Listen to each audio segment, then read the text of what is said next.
I'm Dr. Yolanda N. David. I serve as Aunt Landa. I'm the seventh in charge of Aunt Landa Bethel Foundation. And the foundation is, by the grace of God, for 13 years, we've been on the forefront of the war against sexual abuse, gender-based violence, and child trafficking in Nigeria.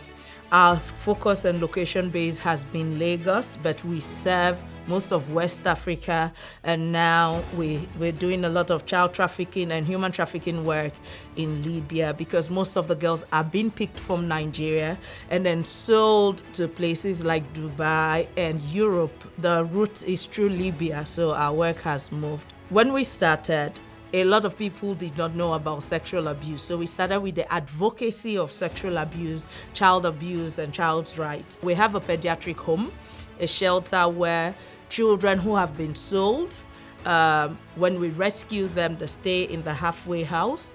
We also do a lot of work with Baby Factory. People who know about the work just saw and said, call Aunt Landa. Aunt Landa now is like the name you call when you don't know where to go to.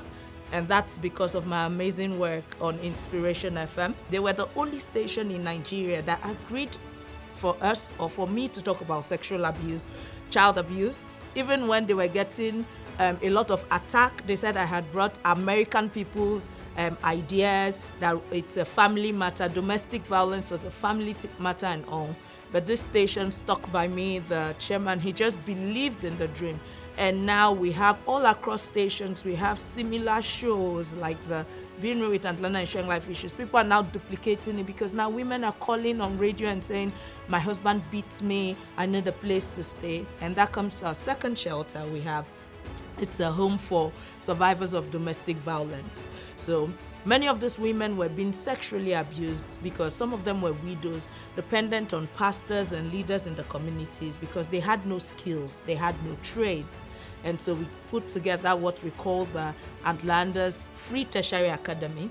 It's a vocational school where you learn for free. All you need to do is just come and learn. I've been a part of Aurora for 3 years, and in the 3 years as a luminary and all of that, for the first time, we have an international body on the world stage that gets the work. It's not for the show, it's not for the meeting, but for the work we're doing on the floor. Not all of us can work on the field.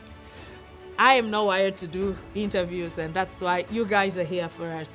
So the advocacy part of the work is very important, and I want to encourage anyone listening to this. You don't have to work in the field. But for us to do this work, we need people who will raise funds. We need people who will tell our stories.